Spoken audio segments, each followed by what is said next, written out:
Bonjour et bienvenue dans le podcast Par voix basse à voix haute. Moi c'est Capucine. Et moi c'est Julie. Nous sommes les voix de ce podcast. Mais des voix, il n'y en aura pas que deux.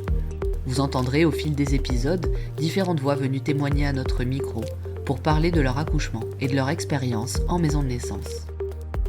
Vous retrouverez aussi des épisodes consacrés aux sages-femmes qui y travaillent. Parce qu'en effet, il n'y a pas qu'une voie pour accoucher. Il y a la voie basse, la césarienne, l'hôpital, chez soi et la maison de naissance. Ici, nous recueillons les récits de ces personnes, de ces couples, de ces familles ayant fait le choix d'accoucher en maison de naissance. Ce podcast est le premier à proposer cet espace de parole et nous espérons qu'il répondra à toutes vos interrogations à leur sujet. Alors cheminez à nos côtés vers votre plus belle rencontre. Bienvenue derrière les portes des maisons de naissance.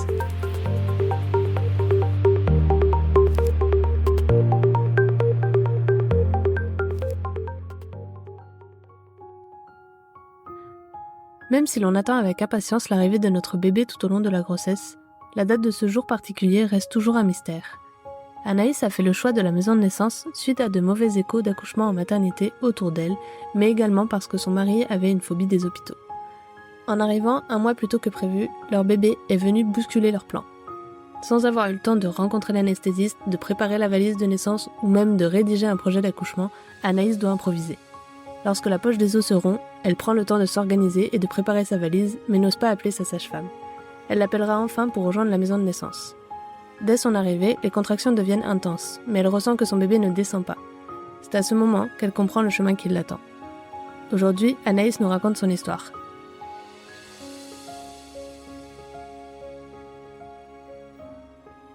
Bonjour Anaïs. Bonjour. Bonjour Anaïs et bienvenue à notre micro. Bonjour.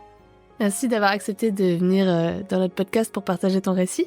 On est contente d'écouter ce que tu as à nous dire aujourd'hui, mais pour commencer, nous allons te demander de te présenter. Alors moi je suis Anaïs, j'ai 35 ans et j'ai accouché de ma fille qui était ma première enfant à 32 ans. J'habite dans le nord de l'Isère, je dirige un organisme de formation et mes passions dans la vie sont l'équitation et le point de croix. Je suis mariée, donc j'ai une petite fille et accessoirement j'ai aussi un chien et un chat qui prennent aussi beaucoup de place. Tu peux presque dire que tu as 3 enfants. Presque.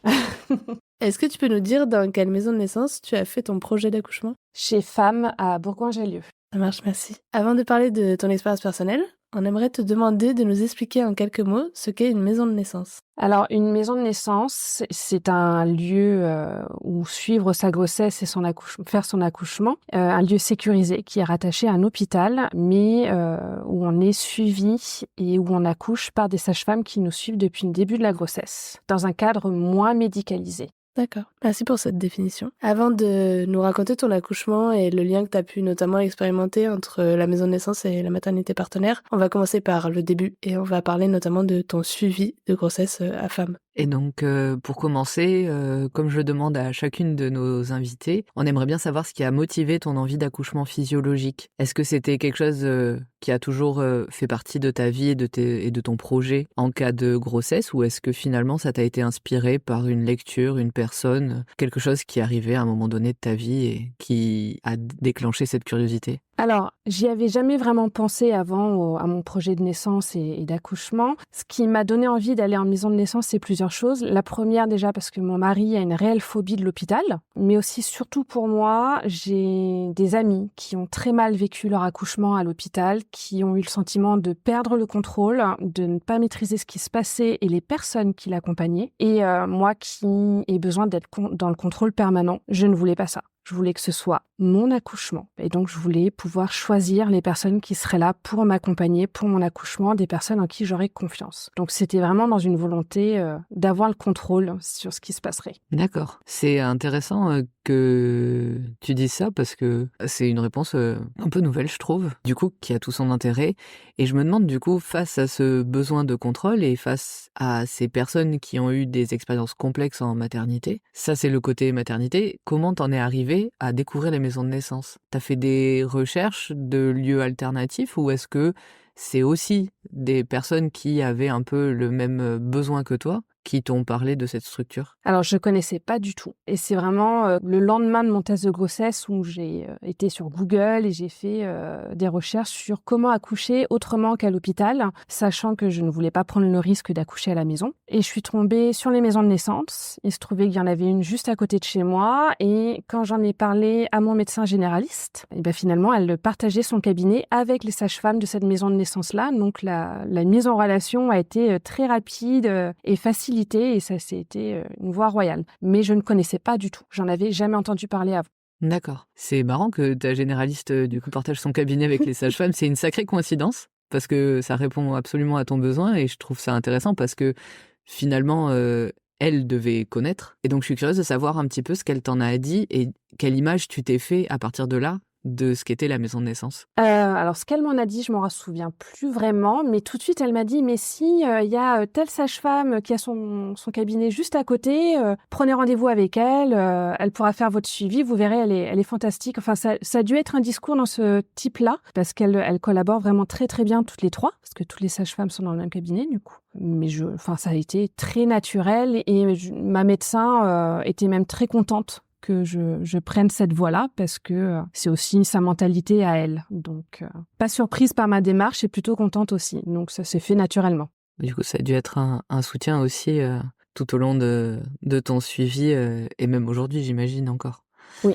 Et donc, quelle était l'image que tu te faisais des maisons de naissance après ces recherches et après cette discussion avec ta doctoresse? J'en avais une image rassurante, très professionnelle, accueillante et j'avais vraiment très, très envie d'avoir mes premiers rendez-vous avec les sages-femmes pour les rencontrer et créer un lien. Et quand on a parlé à ton conjoint, qu'est-ce qu'il en a pensé? Lui, il en a pensé, il m'a dit: «C'est ton corps, c'est toi qui vas accoucher, je te suis dans ce que tu veux. Tu choisiras la manière et la méthode qui te va». Quand je lui ai expliqué, que je lui ai présenté, il était très soulagé et c'était quelque chose sur lequel il était entièrement et il était rassuré par ce dispositif-là aussi. Ouais, finalement, ça répondait à vos besoins à tous les deux, ce qui est plutôt une bonne chose. Après, du coup, cette discussion avec ta doctoresse qui t'a mis en relation avec les sages-femmes, t'as eu, si j'ai bien compris, un premier rendez-vous avec elles. Oui. J'imagine qu'à cette occasion, elles t'ont expliqué un petit peu plus avant comment se déroulait un suivi en maison de naissance et tout ce que ça pouvait impliquer. Est-ce que tu peux nous raconter cette première rencontre avec les sages-femmes? Alors, je m'en rappelle plus vraiment.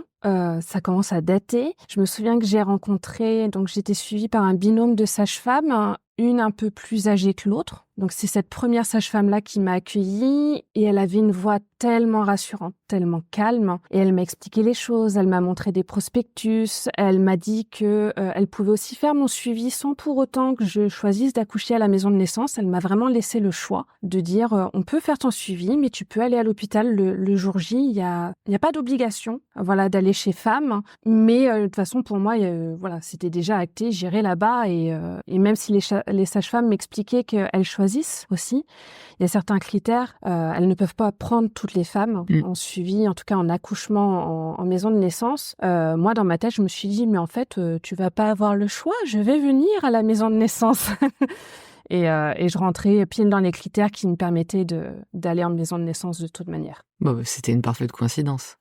Maintenant que, du coup, maintenant que tu pouvais valider, on va dire, ton suivi et le projet d'accouchement en maison de naissance, il y a les consultations mensuelles qui ont commencé, donc à raison en général d'une par mois. Est-ce que tu peux nous expliquer comment se déroulait une consultation type? C'est-à-dire, est-ce qu'il y avait des actes médicaux qui étaient pratiqués? Quelles étaient les choses qu'elle vérifiait? Ou quels étaient les types de discussions que vous aviez dans ces moments-là? Alors, effectivement, il y avait un suivi par mois. Et comme en maison de naissance, on est suivi par 2 sages-femmes au minimum. En tout cas, moi, c'était mon cas.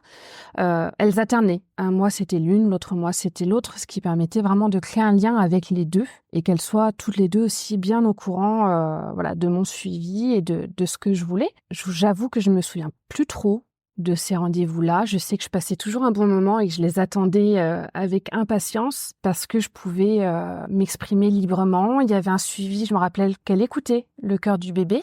Donc on l'écoutait tous les deux, forcément. Et c'est toujours un moment très sympa. Mais voilà, c'était un suivi médical, aussi un moment où je pouvais discuter librement, où elle me posait aussi des questions sur l'environnement qui m'entourait, si j'étais soutenue, si j'étais dans un environnement sain et sécurisé. pour mon suivi de grossesse et pour mon accouchement. Je me souviens qu'elle veillait énormément à ça, d'être en sécurité. Et il y avait aussi toutes les préparations à l'accouchement, à l'allaitement, à la suite, en fait. Et au postpartum aussi, aux questions de dépression et de postpartum, c'est aussi des sujets qu'on abordait. Oui, j'allais y venir. J'allais te demander au niveau vraiment des séances de préparation à l'accouchement, est-ce qu'il y a des thématiques, alors tu viens de nous en citer certaines, j'imagine que c'est celles qui t'ont le plus marqué, et est-ce qu'il y a d'autres thématiques que tu as trouvées essentielles ou importantes dans ton suivi pour t'aider à appréhender justement que ce soit le jour de l'accouchement ou le postpartum justement? Alors, les thématiques dont je me souviens le plus, donc qui m'ont certainement le plus marqué, sachant que moi, je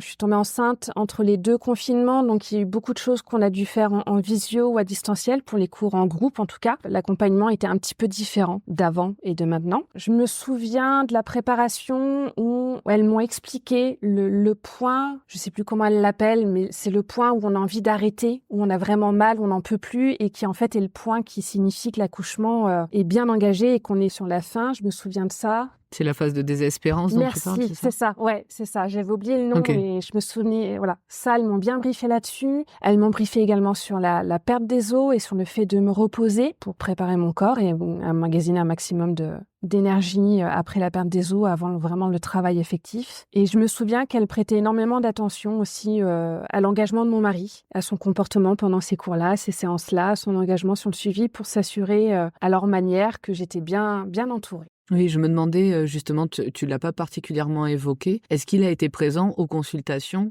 et ou aux séances de préparation? Alors, les séances de préparation, du coup, on en a fait en visio, donc il était là. Les consultations avec les sages-femmes, ça tombait toujours sur des jours de boulot, donc il pouvait pas venir. Je crois qu'il en a fait 1 ou 2 avec moi de mémoire. Ok. Mais encore une fois, c'était pendant le Covid, donc par exemple, les échographies, il n'avait pas le droit de venir. Oui, mais en tout cas, il était convié s'il avait Oui. pu venir, même au moment des consultations avec les sages-femmes, ça aurait été envisageable. Oui, il a toujours été convié et il a participé à certaines. Ok. J'ai aussi eu une préparation de l'accouchement où on abordait la question du transfert à l'hôpital, parce qu'en maison de naissance, il y a toujours la possibilité d'être transféré à l'hôpital en cas de souci. Et donc, mes sages-femmes m'ont bien expliqué dans quel cadre je pouvais être transférée à l'hôpital, dans quel cadre aussi je pouvais aller directement à l'hôpital.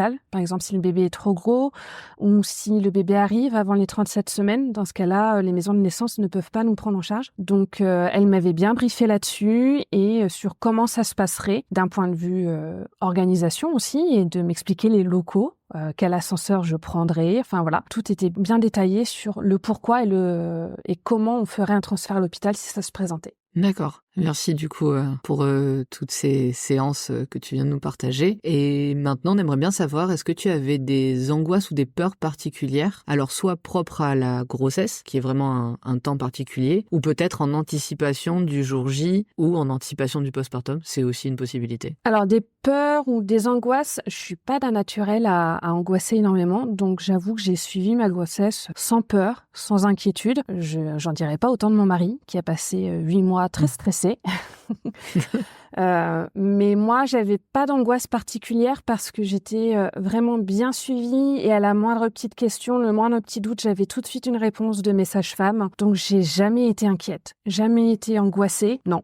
Ok, tant mieux, c'est une bonne chose. Et une des choses qui sans doute participait à ça, comme tu viens de le dire, c'était le fait qu'elle soit réactive aussi dès que tu avais une question ou quelque chose. Et je suis curieuse de savoir qu'en était-il pour ton mari, vu que tu dis qu'il avait passé 8 mois assez stressé. Est-ce qu'il y a eu l'occasion peut-être qu'il échange avec les sages-femmes lors des séances de préparation ou autres pour pouvoir se rassurer à certains moments? Ou est-ce que vous avez discuté entre vous ou est-ce qu'en fait ça a été le stress jusqu'au bout? Alors, il a été très stressé. C'est quelqu'un aussi d'assez timide. Donc, même pendant les séances, en tout cas au début, il savait pas trop présenter ses angoisses, etc. C'est quelqu'un qui intériorise énormément. Après, mes sages-femmes s'en sont bien rendues compte. Elles l'ont vite cerné, plus vite que l'inverse. Donc, après, on parlait énormément tous les deux de ses angoisses et de pourquoi elles remontaient, mais lui n'en a jamais parlé directement avec mes sages-femmes. Par contre, une des choses qu'il ressortait quand on en discutait tous les deux, c'est qu'il leur faisait confiance et qu'il savait que j'étais dans des bonnes mains avec elles. D'accord. Donc d'une certaine façon, votre discussion l'aidait quand même à traverser ça d'une façon ou d'une autre, et même s'il leur parlait pas directement, toi ayant cette relation avec elle, ça pouvait aussi venir balancer la situation. J'ai une dernière question. Est-ce qu'en plus de ce suivi avec les sages-femmes, tu as eu des accompagnants autour de la périnatalité ou de la parentalité qui ont pu t'aider Alors, pendant ma grossesse, au-delà de l'accompagnement avec mes sages-femmes, j'ai fait un passage aux urgences pour des vomissements intempestifs et trop... voilà. Disons que je commençais à vomir à 4 heures du matin et c'était tous les demi-heures. Donc, il y a eu une journée où j'ai fini aux urgences. Et j'ai eu un super accueil, aussi une super prise en charge aux urgences où j'ai été prise au sérieux. J'ai été aussi mise entre guillemets à l'écart dans le service gynécologique. J'ai été mise à l'écart des autres mamans qui étaient là pour des fausses couches. Donc, j'ai été mise à l'écart aussi parce que ça aurait pu être douloureux dans un sens comme dans l'autre. Donc, voilà, j'ai eu ce service-là aux urgences. Et sinon, j'ai été suivie par une ostéopathe pendant ma grossesse, où j'ai été mise en relation avec cette ostéopathe-là, justement pour résoudre mes problématiques de nausées et de vomissements. Et c'est vrai que ça a résolu le problème, donc je le conseille fortement. Et ensuite, j'ai fait des séances pour me soulager, pour préparer mon corps à l'accouchement. D'accord. C'était les urgences à côté de femmes? Oui. Et quand tu parles des séances pour soulager ton corps et le préparer au jour J, est-ce que c'était toi dans ta vie perso, on va dire, ou est-ce que c'était dans le cadre d'activités qui pouvaient être proposées à femmes? Alors je suis consciente qu'il y avait le contexte Covid. du Covid, hein, mais il y a peut-être aussi des fois des cours ou des accompagnements qui étaient proposés en visio. Peut-être qu'il y a eu des ateliers collectifs ponctuels, je sais pas, en sortie de confinement. Alors, j'ai pas pu faire d'atelier collectif, soit parce qu'il y en avait pas, ou alors ça collait pas avec mon emploi du temps de travail. Je ne me rappelle plus. L'ostéopathe, c'était vraiment, elle m'avait été conseillée parce que c'était une ostéopathe spécialisée dans la grossesse. Donc, elle m'avait été D'accord. conseillée. Je l'ai fait la démarche en parallèle de mon accompagnement femme. D'accord. Et du coup, après tout ça, est-ce que tu considérais que tu avais tous les outils pour aborder ton accouchement et donner naissance à ton enfant? Ah oui, moi j'étais au taquet, j'étais prête. Est-ce que tu pourrais nous parler maintenant des rendez-vous que tu as certainement dû faire à l'hôpital pendant ton suivi à la maison de naissance? Suivant les maisons de naissance, il y a le rendez-vous anesthésiste et parfois un rendez-vous à inscription, c'est pas toujours le cas. En tout cas, est-ce que tu pourrais nous parler de ceux ou ces rendez-vous qui t'ont concerné? Comment ils se sont passés? Je devais avoir un rendez-vous avec l'anesthésiste, sauf que j'ai traîné à le prendre et que ma petite est arrivée avec 1 mois d'avance. Donc j'ai accouché un samedi et mon rendez-vous avec l'anesthésiste était le mardi suivant. Donc je ne l'ai pas fait. D'accord. Maintenant que tu étais au taquet, comme tu nous disais, et que tu étais prête pour accueillir ton enfant, est-ce que tu peux nous raconter comment ça s'est passé, ce fameux jour? Alors, il faut savoir que en maison de naissance, elles peuvent nous prendre en charge à partir de 37 semaines. Si le bébé se présente avant, elles ne peuvent pas. Il faut passer directement à l'hôpital. Moi, je passais à 37 semaines le samedi 20 mars et j'ai perdu les os dans la nuit du vendredi au samedi à minuit pile.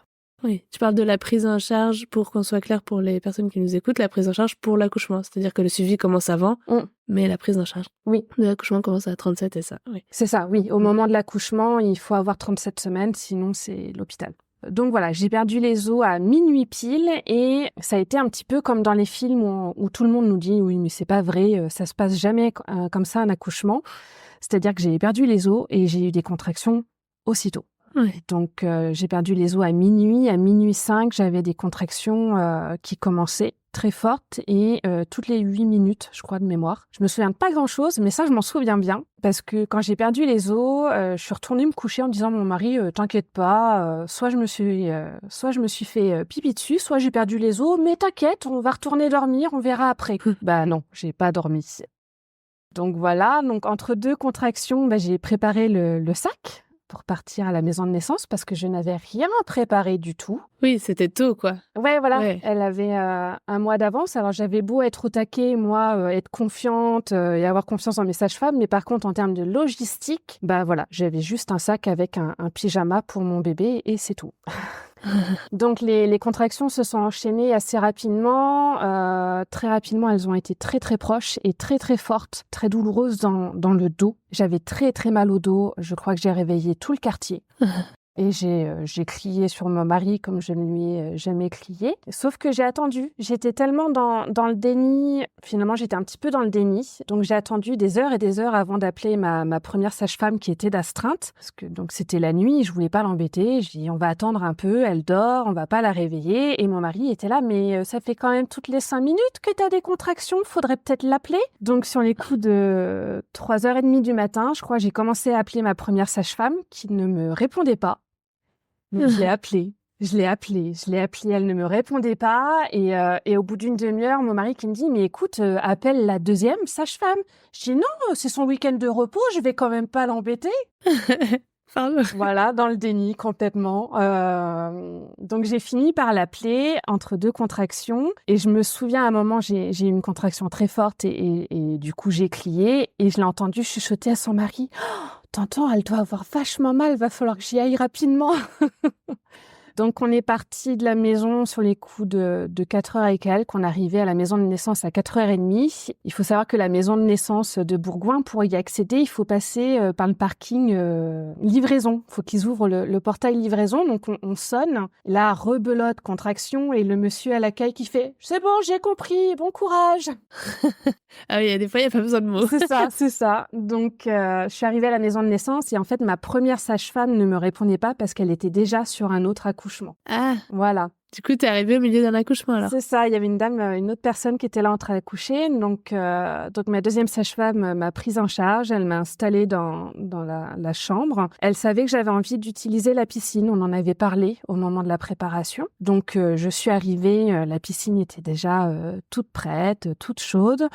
Je crois que, pareil, je me suis déshabillée à une vitesse folle. J'avais qu'une envie, c'était d'aller dans l'eau tellement j'avais mal au dos. Donc là, ça m'a soulagée, mais vraiment énormément. Le fait d'être dans l'eau, la chaleur, mon mari qui me massait le dos. Et là, les contractions se sont, entre guillemets, un peu calmées. Au lieu d'être dans le dos, elles sont passées devant. Et là, je voyais mon ventre qui prenait une forme comme une pyramide, en fait. Et je voyais vraiment physiquement le bébé être poussé vers le bas et c'était des contractions beaucoup plus faciles à vivre aussi parce que je voyais visuellement ce qui se passait. Donc elles étaient beaucoup moins douloureuses. Et puis, à nouveau, ça a peut-être duré un quart d'heure, 20 minutes, ça, ce répit-là. À nouveau, les contractions dans le dos ont repris. Donc, je criais à mon mari, my back, parce que mon mari est américain. Et quand j'ai besoin qu'il comprenne quelque chose rapidement, je lui parle en anglais, alors qu'il est complètement bilingue. Mais donc, pendant mon accouchement, en fait, je parlais en anglais et j'avais ma sage-femme à un moment donné qui me dit, mais Anaïs, je ne te comprends pas.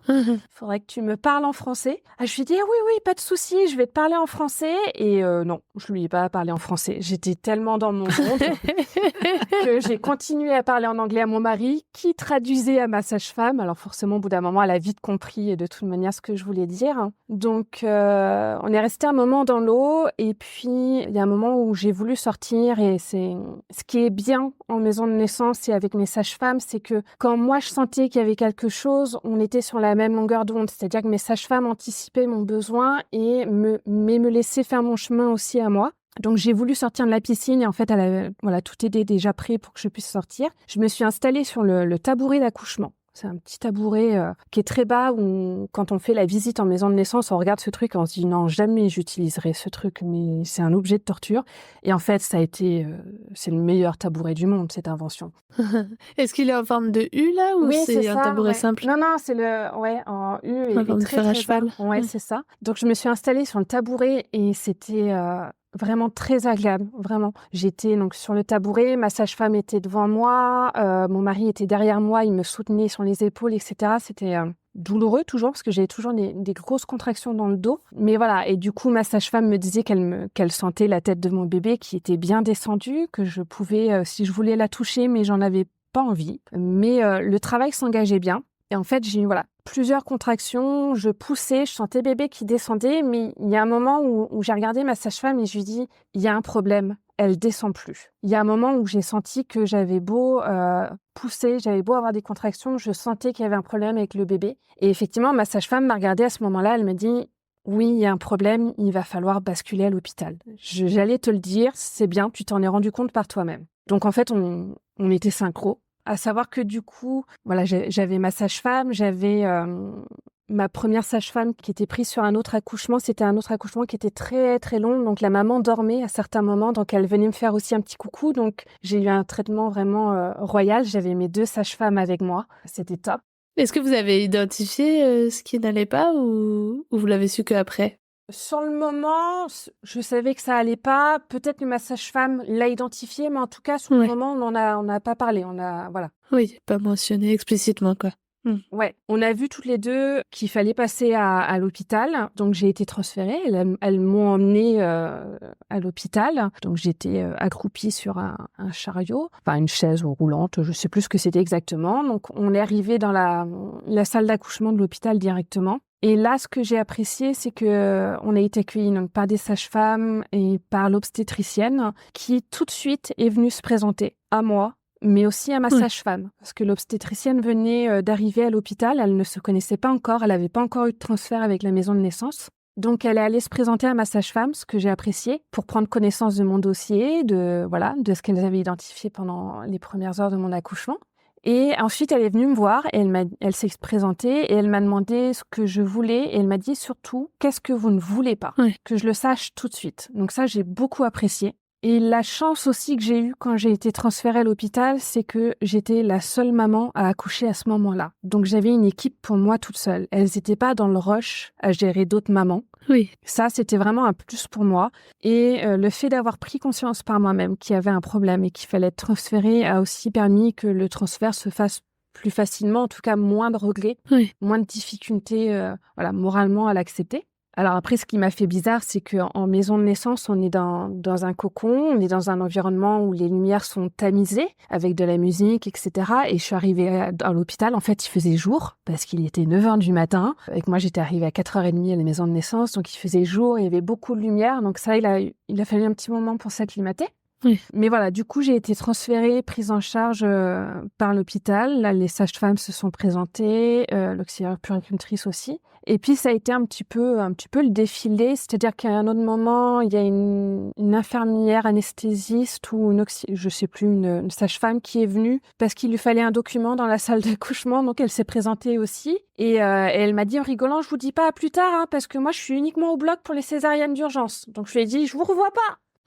Voilà, comme mes contractions dans le dos étaient très douloureuses, j'ai demandé la péridurale. Alors que j'étais vraiment prête à faire un accouchement physiologique sans rien. D'ailleurs, s'il n'y avait pas eu de complications, j'aurais fini elle serait née à la maison de naissance. Mais là, le fait d'être en hôpital, la bascule a peut-être été plus facile à demander la péridurale.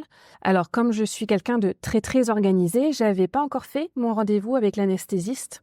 J'ai accouché un samedi et mon rendez-vous était le mardi suivant avec l'anesthésiste. Donc, quand j'ai demandé la péridurale, il a refusé d'abord de me la faire parce qu'il ne m'avait pas vue en rendez-vous. Donc, je lui ai crié dessus. Mais on a rendez-vous mardi matin à 10h. Et ça l'a fait rire et il a accepté de me faire ma péridurale. Donc, une fois qu'elle était faite, j'ai pu dormir pendant... ils m'ont laissé un petit peu tranquille. Ils ont surveillé le rythme du bébé, de ma fille. Ils m'ont laissé un petit peu dormir pour que je puisse me reposer. Et puis ensuite, on a repris un petit peu les poussées, etc. Donc, j'ai repris le travail, entre guillemets. Ouais, je me demandais, parce que là, tu nous parles de tout se dérouler, mais on sait pas exactement où est ton conjoint. En plus, toi, t'étais dans un cas un peu particulier entre deux confinements, tout ça. Enfin, du coup, fin de ta grossesse, ça tombait entre les deux confinements, c'est ça? C'était fini les confinements. C'était en mars 2021. Oui, c'est ça, c'était après. Donc, mon mari pouvait être là. Il était là. Ton mari pouvait être là. Ouais, okay. À l'hôpital, il était là. Alors, c'est vrai qu'il était, comme il a très peur de l'hôpital, il était pas bien. Moins bien que moi. D'ailleurs, je me souviens qu'on avait un petit sachet de dattes pour avoir du sucre, que j'avais prévu pour moi. Et en fait, c'est lui qui se les a tous enfilés parce qu'il était à la limite de faire un malaise. Il était aussi blanc que les murs, donc il était là, mais c'est vrai que pas facile pour lui, quoi. Pas facile. Ouais, je me demandais comment ça s'était passé, vu que tu disais que c'était un niveau phobique, apparemment. Ça a dû être compliqué. Ça a été très compliqué. Ce transfert. Ouais. Autant à la maison de naissance, il était bien. Il était à l'aise, il était bien. Autant à l'hôpital, il était assis à côté et il était plus là, très honnêtement. Physiquement, il était là, mais il était plus en capacité de me soutenir. D'ailleurs, je sais que les sages-femmes le surveillaient autant lui que de moi à certains moments, de peur qu'il tombe. Mais il était plus en capacité de me soutenir comme il était en capacité de le faire à la maison de naissance et comme il l'avait fait.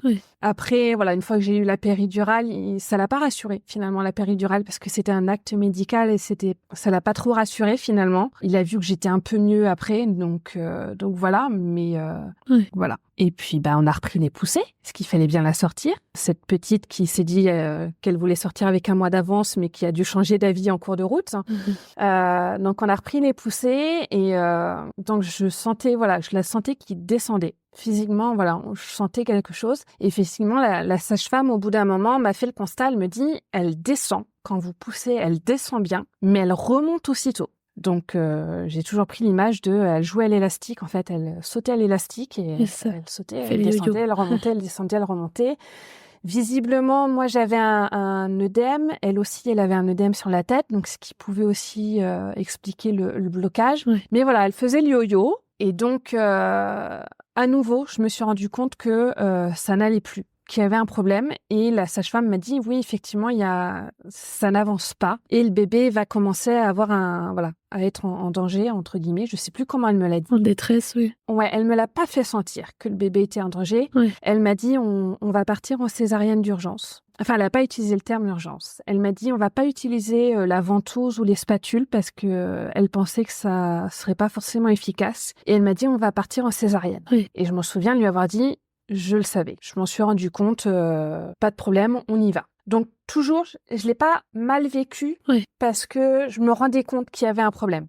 Et que voilà, c'était comme ça que ma petite allait naître, donc très loin du projet de base. Et j'ai pas senti qu'il y avait urgence. J'ai pas senti que ma fille était en danger, donc j'ai été emmenée dans la salle dans le bloc opératoire, du coup, où là, à nouveau, j'ai eu une équipe au top parce que j'étais à nouveau la seule maman. Il n'y avait pas d'autres mamans qui étaient arrivées entre-temps. Je me souviens qu'en infirmière de bloc, il y avait 2 infirmières en plus parce qu'elles étaient sur la fin de leur service, mais comme j'étais là, elles se sont dit, on va rester au cas où, donc il y avait plus de monde que nécessaire. Il y avait une bonne ambiance. La première sage-femme que j'avais vue en arrivant et qui m'avait dit, je vous dis pas plus tard, était là. Du coup, je me souviens de ses yeux, elle avait des très grands yeux bleus et elle me massait en fait les cheveux et les tempes et elle me parlait pour me calmer, etc.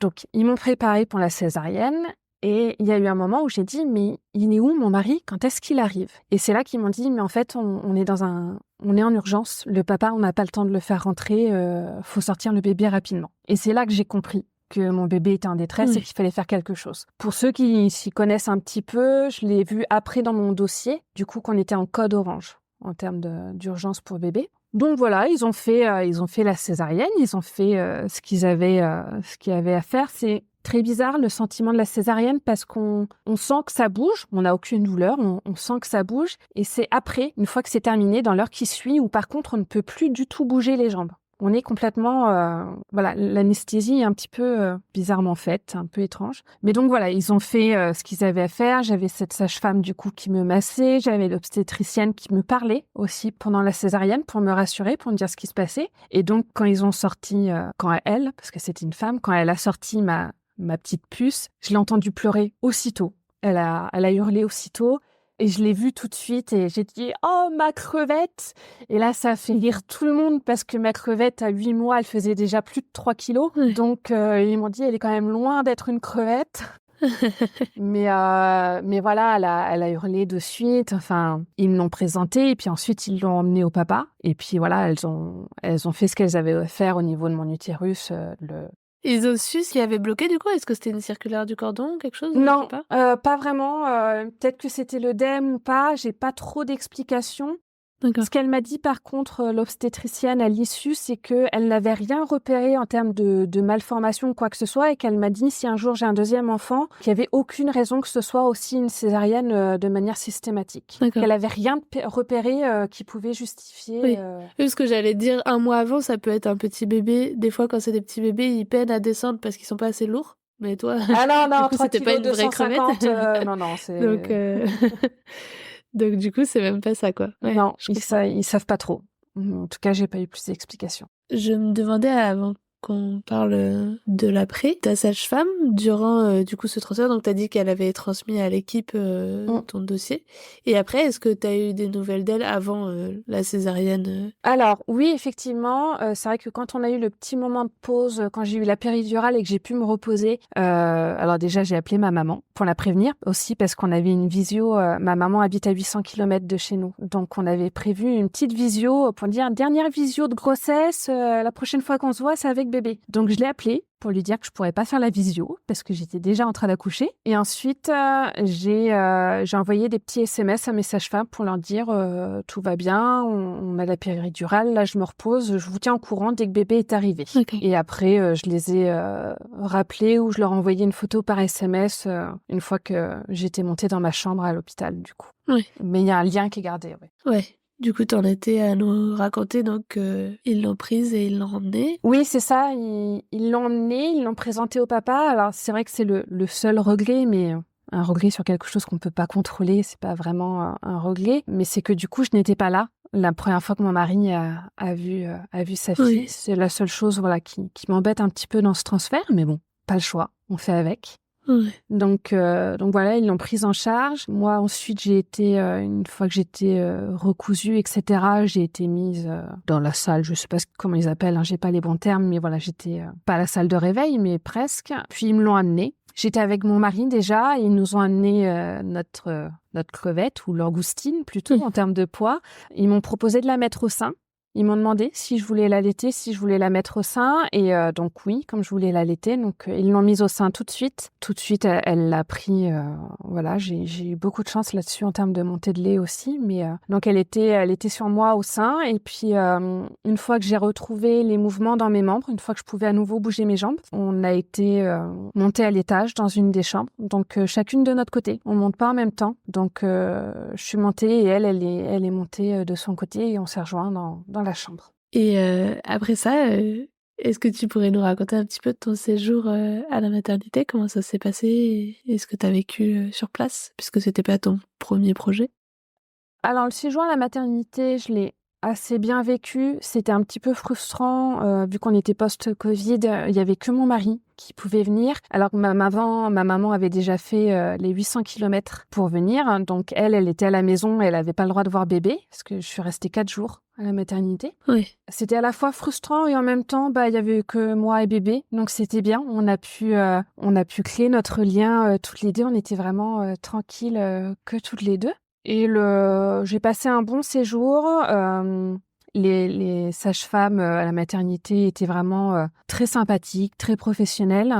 J'ai été étonnée de certaines choses auxquelles je m'attendais pas, comme par exemple la visite d'une psychologue de la PMI qui vient voir les mamans quand les papas sont pas là. Elles viennent voir les mamans quand elles sont toutes seules pour vérifier le cadre familial, qu'elles se sentent en sécurité, qu'elles se sentent prêtes à rentrer à la maison et pour donner les coordonnées aussi de la PMI à la maman uniquement pour dire s'il y a quoi que ce soit, vous nous appelez. Si vous vous sentez pas en sécurité pour rentrer tout de suite à la maison, vous nous le dites. Oui. Ça, je savais pas que ça existait et je trouve que c'est bien. Oui. Donc moi, j'étais loin d'être concernée, mais je trouve que c'est une bonne chose. Oui, c'est important comme démarche, oui. Ouais. Voilà. Pour en tout cas celle que ça pourrait concerner.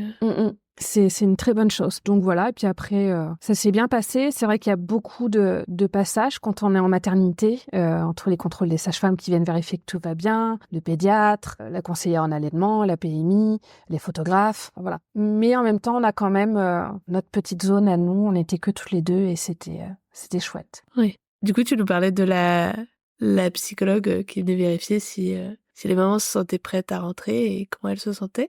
Et toi, tu te sentais prête avec ce retour? Comment t'as vécu ce retour à la maison? Alors moi, j'avais très très envie de sortir. Comme en maison de naissance, on est censé rentrer à la maison rapidement.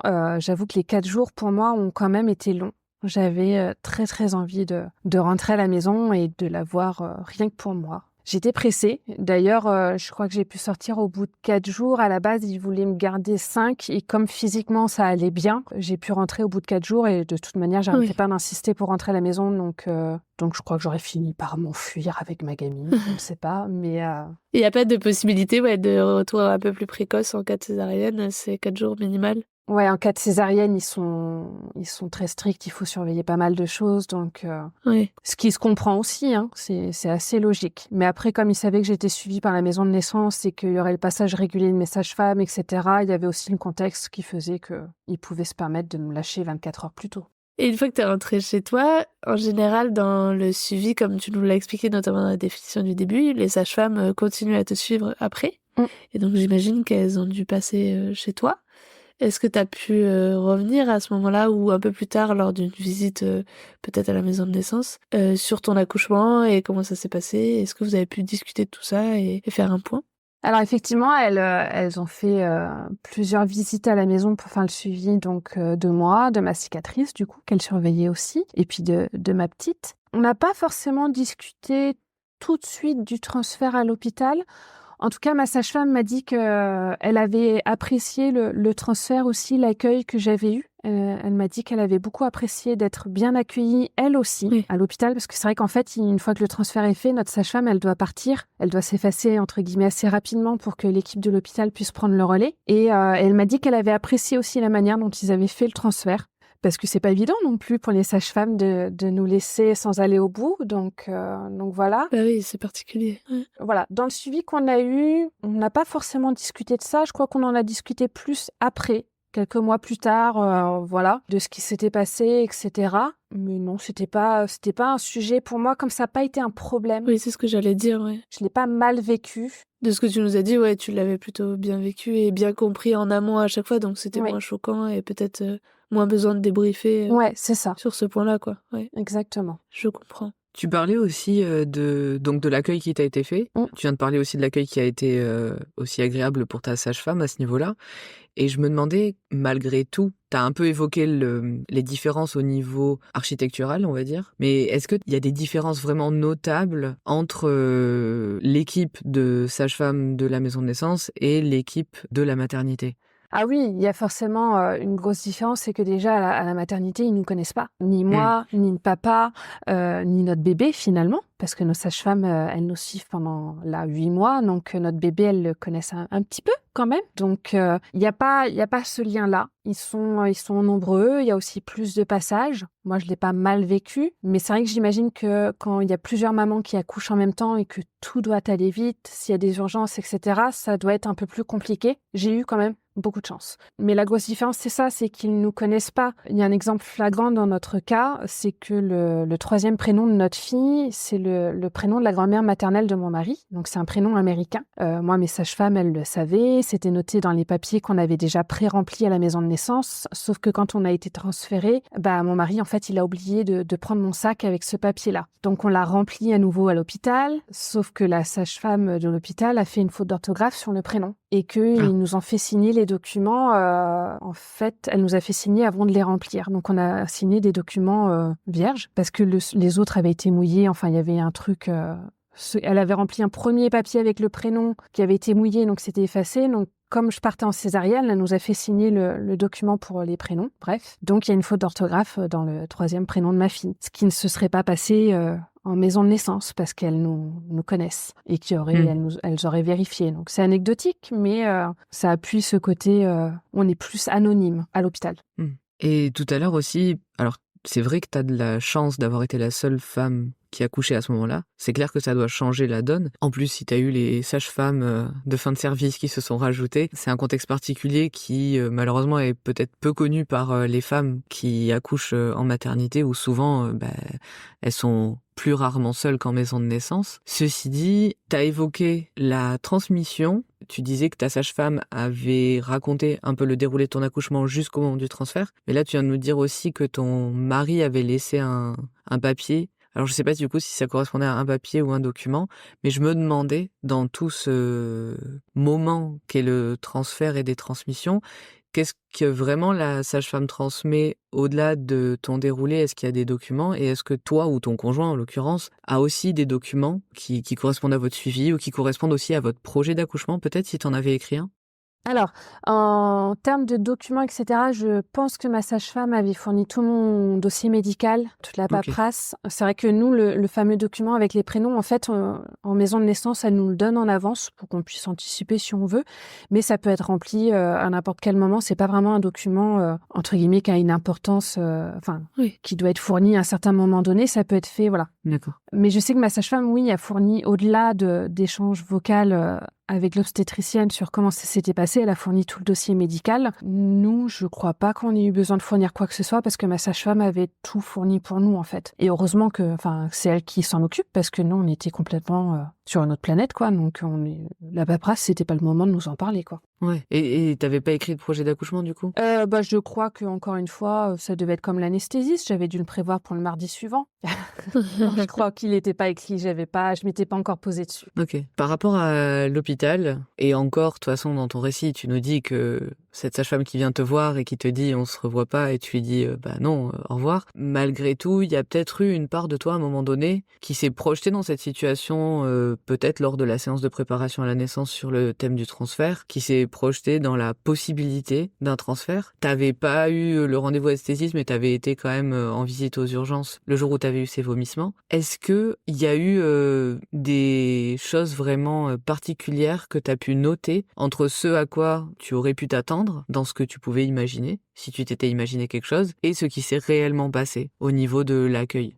Je m'étais pas forcément imaginé beaucoup de choses. Je savais par mon passage aux urgences que on était sur une équipe au niveau gynécologique, etc., obstétrique, qui était plutôt bienveillante et dans l'écoute. Et mes sages-femmes m'avaient confirmé qu'effectivement, depuis qu'elles se sont installées là-bas, elles ont des bonnes relations aussi avec l'hôpital. Ok. Donc ça, là-dessus, elle m'avait aussi rassurée et je l'avais constaté aussi par moi-même par mon passage aux urgences. Donc je m'étais pas imaginé grand-chose. J'étais pas inquiète, mais c'est pas dans ma nature. Oui, en tout cas, c'était rassurant, que ce soit de ton expérience ou des échanges que tu as pu avoir avec tes sages-femmes au sujet de l'équipe de la mater. C'est ça. Et est-ce qu'il y a quelque chose que tu as particulièrement apprécié dans cet accueil à l'hôpital et que t'aimerais retrouver si à nouveau, pour une raison ou pour une autre, tu devais revivre une expérience similaire? Ce que j'ai particulièrement apprécié, c'est la prise en compte de ma sage-femme quand on arrivait. C'est le fait qu'elle soit accueillie avec moi, que toute l'équipe lui dise bonjour. En tout cas, l'obstétricienne lui se soit présentée, ça, je l'ai apprécié. Parce que,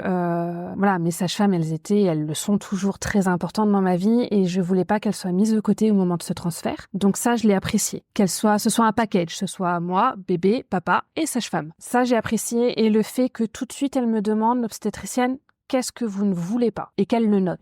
Parce que je me souviens, elle l'a noté sur le dossier, ce que je ne voulais pas pour mon accouchement. Donc, c'est vraiment ça que j'ai apprécié. Et si jamais j'ai un deuxième et qu'à nouveau, il faut repasser par l'hôpital, j'attends ça au minimum. Tu dis qu'elle a noté et qu'elle a écouté tout ça. Je trouve ça super qu'elle ait eu cette demande parce que dans les récits qu'on a pu avoir, ça n'a pas toujours été le cas, ce genre d'accueil. Donc c'est bien quand même aussi d'avoir des témoignages qui montrent que ça existe et que c'est possible. Et ce que je me demandais, c'est, alors dans la mesure du possible, parce que ça s'est terminé avec une césarienne code orange, mais est-ce que dans la mesure du possible, tes volontés ont été respectées? Je pense que oui, parce que j'avais demandé pas de traitement trop invasif, pas d'épisiotomie notamment.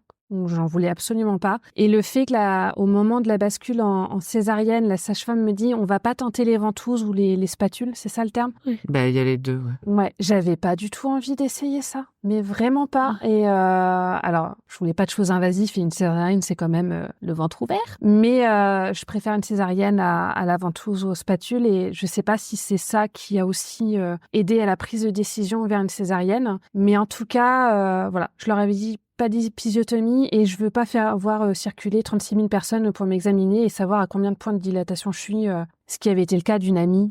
Quand j'en parlais tout à l'heure sur pourquoi je voulais pas accoucher à l'hôpital, c'était ça aussi. Donc ça a été respecté, j'ai l'impression. Bon, bah écoute, tant mieux. Et à l'inverse, est-ce qu'il y a quelque chose qui t'a particulièrement déplu au moment de ton accueil à l'hôpital? Alors pas forcément au moment du transfert, ça peut aussi englober le séjour postpartum dont tu as parlé tout à l'heure, et que t'aimerais vraiment pas retrouver si jamais tu te retrouvais à nouveau dans cette situation. Bah, ce qui m'a pas plu, c'est la partie paperasse, l'erreur sur le prénom de ma fille, où du coup, on s'en est rendu compte trop tard et on n'a pas pu le faire corriger. Ça m'a un petit peu agacé, le fait qu'on nous fasse signer des documents. En fait, on signe 2 fois. des documents pour le prénom de l'enfant, sauf que la deuxième fois, c'est mon mari qui l'a signé quand je partais en urgence en césarienne. Et en fait, dans la précipitation, et lui, il était tellement pas bien qu'il ne sait pas ce qu'il a signé, en fait. Il était persuadé de signer une autorisation d'opération, en fait, alors que non, il signait juste un papier avec le prénom de notre enfant. C'est ça, c'est ce côté trop administratif et où finalement, j'aurais aimé qu'on vienne me voir après l'accouchement en disant « On a rempli le formulaire, on l'a signé dans la précipitation, est-ce que vous pouvez le vérifier au cas où ?» Voilà. Ouais, c'est clair. Je comprends, ouais. Son prénom de l'enfant, c'est quand même important. Donc, mais sinon, pour le reste, il y a vraiment que ça qui m'agace sur mon récit d'accouchement. Mais écoute, merci pour tout ce récit et pour toutes ces précisions. Pour aussi, finalement, tout ce vécu que tu as eu et qui montre bien la qualité d'un lien maternité-partenaire avec une maison de naissance et des 2 équipes qui la composent et qui, malgré leurs différences, que ce soit de lieu ou de pratique, finalement, peuvent tout à fait s'accorder et aboutir à quelque chose avec un vécu, comme tu viens de nous le décrire, plutôt positif et avec un déroulé sans surprise, sans urgence, où finalement, malgré tous les aléas, on peut ressentir une certaine fluidité, en tout cas, dans tout ça. Ouais, c'est ça, fluidité, c'est le bon terme. Et maintenant que tu nous as parlé de toute cette aventure de vie et tout ce qu'elle t'a apporté, est-ce que tu pourrais nous redéfinir ce qu'est une maison de naissance? Alors, une maison de naissance, c'est un cocon. C'est un cocon où on accouche, on est accompagné, on accouche avec son mari, avec son conjoint ou sa conjointe d'ailleurs, et avec ses sages-femmes, avec ces personnes de confiance qui nous ont suivis pendant des mois et des mois. J'ai presque envie de dire des amis, des membres de la famille, parce que il y a un lien qui se crée avec nos sages-femmes. C'est à part, c'est autre chose, et c'est super de pouvoir accoucher dans ce cadre-là, dans ce petit cocon où on a entièrement confiance aux personnes qui nous accompagnent, et c'est un moment où c'est un moment charnière dans notre vie, c'est un moment où on est vulnérable, et malgré tout, on se sent confiante et puissante, et on sait qu'on va y arriver parce qu'il y a ces personnes-là, il y a ce cadre-là. Donc, ouais, une maison de naissance, c'est vraiment... c'est à la fois un endroit où on est proche de soi en termes de nature aussi, on redevient un animal entre guillemets et on reprend le contrôle sur, je reprends mon mot contrôle qui était important dans mon projet, mais on reprend le contrôle sur nous-mêmes, sur ce qui se passe sur notre corps. Enfin voilà, on est encouragé aussi à reprendre le contrôle, tout ça. Enfin, contrôle est peut-être pas le bon terme, mais en tout cas, je sais que les sages-femmes en maison de naissance sont vraiment porteuses de confiance et elles nous apportent une puissance à ce moment-là de vulnérabilité finalement qu'on peut pas. On peut pas imaginer, c'est un petit cocon plein d'amour. On aimerait que ça dure plus longtemps presque, même si ça dure des heures dans la douleur, mais ça donne presque envie d'en avoir un autre enfant pour revivre ça, presque. Je comprends tout à fait. Souvent, on utilise le terme acteur plutôt que contrôle.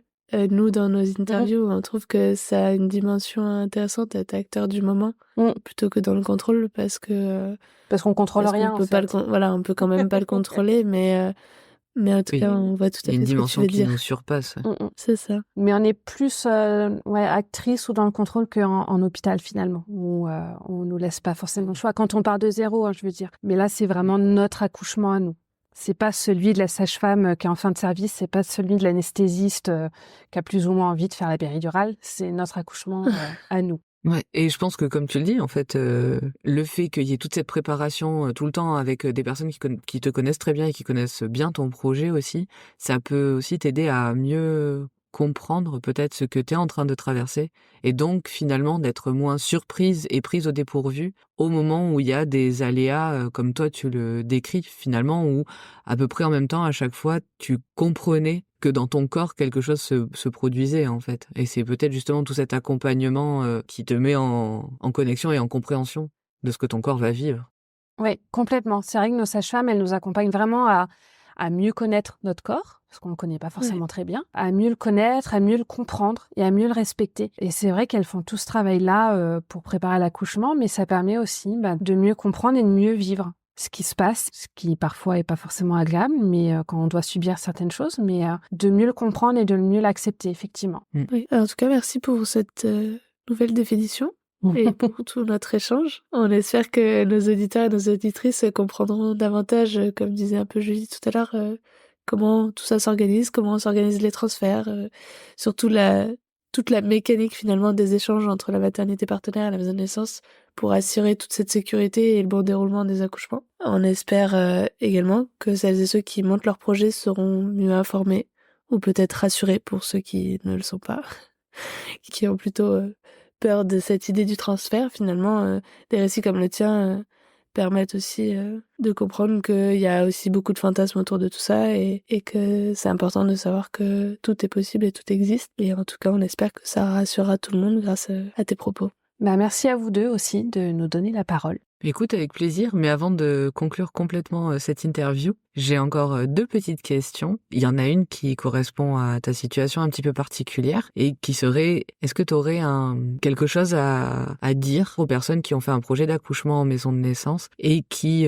peut-être seront amenées à être transférées, quelque chose qui pourrait les rassurer en fait au niveau du lien qui peut exister entre la maison de naissance et la maternité partenaire? Alors, faites-vous confiance. Déjà. Et faites confiance à vos sages-femmes. Elles connaissent aussi très bien les maternités partenaires. Et j'avais vu un article d'ailleurs à ce sujet-là qui disait que souvent les hôpitaux qui sont rattachés à des maisons de naissance ont des pratiques, les pratiques invasives par exemple, qui diminuent en fait du fait de l'influence aussi des maisons de naissance. Donc faites-vous confiance, faites confiance aux sages-femmes. Et comme je le dis, regrettez les choses sur lesquelles on n'a pas de contrôle.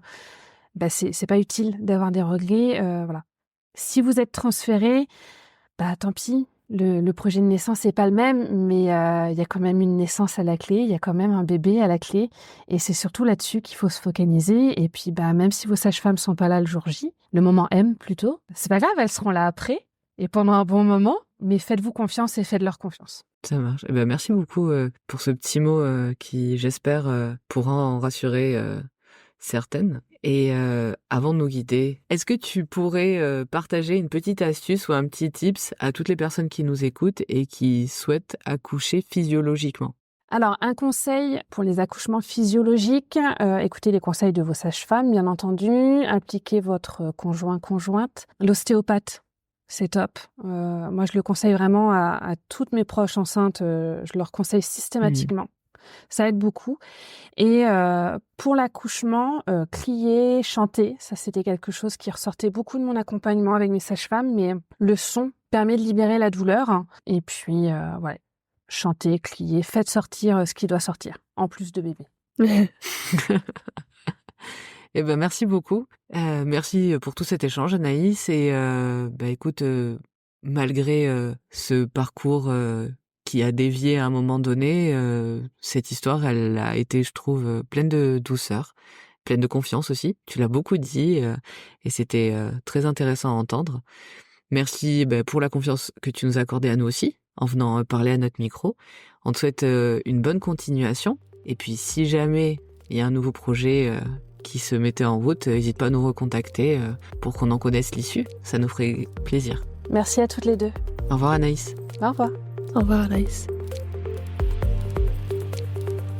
Vous venez d'écouter le podcast Par voix basse à voix haute. Si vous avez aimé cet épisode, partagez-le autour de vous. C'est le meilleur moyen pour notre podcast de rester visible. N'hésitez pas à vous abonner si vous voulez être notifié des prochains épisodes. Merci encore d'être là avec nous et d'écouter ces moments de vie uniques et intenses. À la semaine prochaine pour un nouvel épisode. Et n'oubliez pas, il n'y a pas de bon accouchement. L'histoire qui compte, c'est votre rencontre.